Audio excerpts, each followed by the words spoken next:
দেখুন, ডার্বির আয়োজক হতে পারে তো সন্তুষ্টর থেকে কি আনন্দের ব্যাপার। তবে যারা অর্গানাইজার বলতে আইএফএ যদি সদার্থক ভাবনা না থাকতো তাহলে কলকাতার থেকে ছুটে কল্যাণীতে ডার্বির যে একটা ঝক্কি এটা নিতে চাইতো না।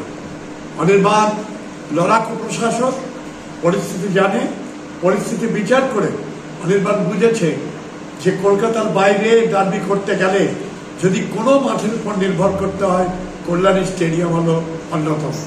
সেই দিক থেকে তার ভাবনাকে আমি স্যালুট জানাই। আমি কৃতজ্ঞ আইএফের কাছে যে কল্যাণীকে ডার্বি স্থান হিসাবে নির্বাচিত করেছে। আমরা পেয়েছিলাম 2017 ডার্বি হয়নি বলবো না, আক্ষরিক অর্থে ডার্বি হয়েছে। টেকনিক্যালি টিম দুটো মাঠে নামার কথা, ইস্টবেঙ্গল নেমেছে, রেফারিরা নেমেছিলেন, মোহনবাগান আসেনি, ইস্টবেঙ্গল ওয়াকওভার পেয়েছে। খাতায় লেখা আছে ডার্বিতে ইস্টবেঙ্গল পয়েন্ট পেয়েছে, তার যোগ করে কিন্তু লিগ টেবিলে তালিকা তৈরি হয়েছে। অতএব হয়নি এভাবে না বলে বলি, দু দলের উপস্থিত ছিলেন না মাঠে। এবারের প্রত্যাশা দু দল 26 তারিখে উপস্থিত থাকবেন মাঠে। ডার্বি সত্যিকারের চলমান ডার্বি আমরা দেখতে পাবো এই 26। এবারে ডার্বিতে নতুনত্ব কিছু থাকবে, চমক থাকবে, সেই নতুনত্বটা কি থাকবে? দেখুন, ডার্বির নতুনত্বের চমক বলতে দুটো বিষয়। একটা, খেলোয়াড়েরা কি চমক দেবে সেটা তাদের ব্যাপার।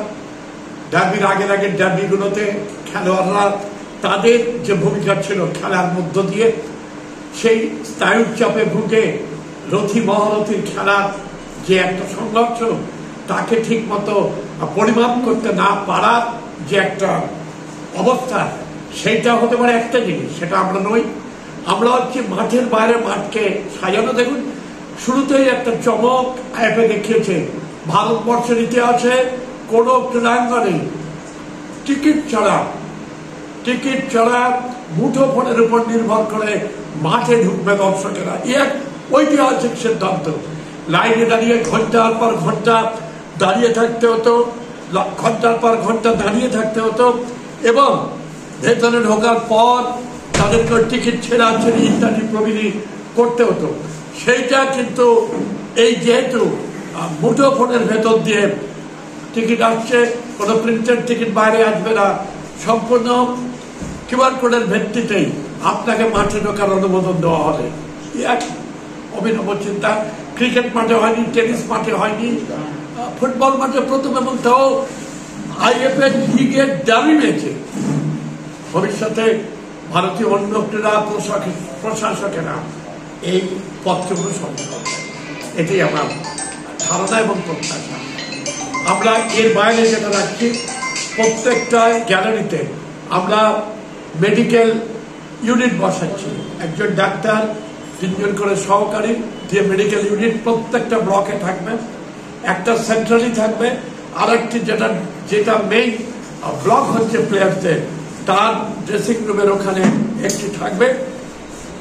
সেইটি কি বলবো, সম্পূর্ণ প্লেয়ার পরিচর্যার জন্য একটা স্থান, মানে মিনি হসপিটালের মতো সেটি থাকছে।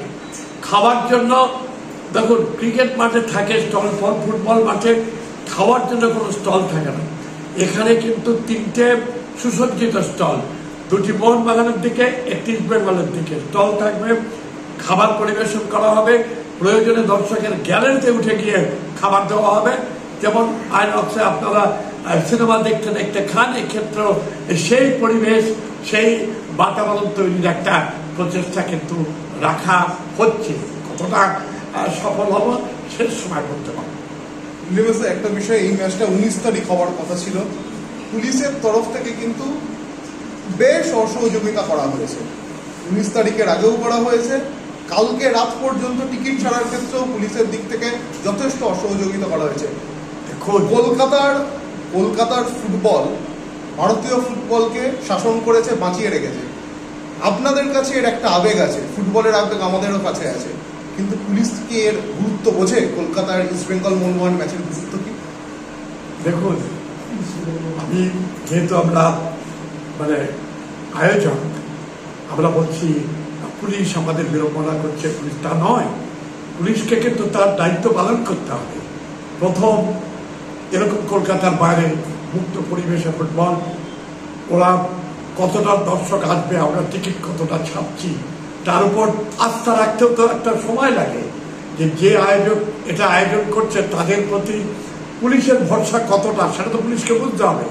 তো পুলিশের দিক থেকে কিন্তু পুলিশ সঠিক। আপনি ডিফেন্ড করছেন, আপনাকে আমি ইন্টারাপ্ট করছি। ডিফেন্ড নয়, কিন্তু বিষয় আমি ডিফেন্ড করছি না, কিন্তু আমি বাস্তবটা বলছি। কল্যাণী স্টেডিয়ামে এর আগে বহু ম্যাচ হয়েছে।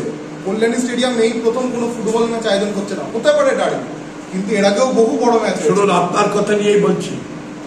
কল্যাণীতে 7 লক্ষ লোক একদিনে ঢোকে, আচ্ছা ঠাকুর দেখতে, ঠাকুর দেখে চলে যায়। প্রতিপক্ষকে দর্শক এবং ঠাকুর, দেখুন আপনার এখানে 17,222 জন দর্শক আই লিগে আই দলের বিরুদ্ধে মোহনবাগানের খেলায় হয়েছিল। তার একদম প্রিন্টেড, মানে এআইএফএফ এর রেকর্ড, ডকুমেন্টেড রেকর্ড। কিন্তু বুঝতে হবে সেটা একটা দল, মোহনবাগান ছিল। মোহনবাগান খেলেছে আই দলের সমর্থক, সেখানে সংঘাত তৈরি হয়নি। কিন্তু ইস্টবেঙ্গল মোহনবাগান মরশুমের প্রথম ডার্বি, এই জায়গাটায় দাঁড়িয়ে আপনি যতই বলেন, আমি কিন্তু ডিপেন্ড করছি না, আমি মনে খুব দলেও বলছি যে কিন্তু আমিও যদি পুলিশ প্রশাসক হতাম আমাকে ডিফেন্সিভ খেলতেই হতো। কারণ এই জায়গাটার থেকে একদিন যদি করে দেখিয়ে দিতে পারি তাহলে পরের ম্যাচ থেকে আর কোনোদিন এই জায়গা নিয়ে প্রশ্ন উঠবে না।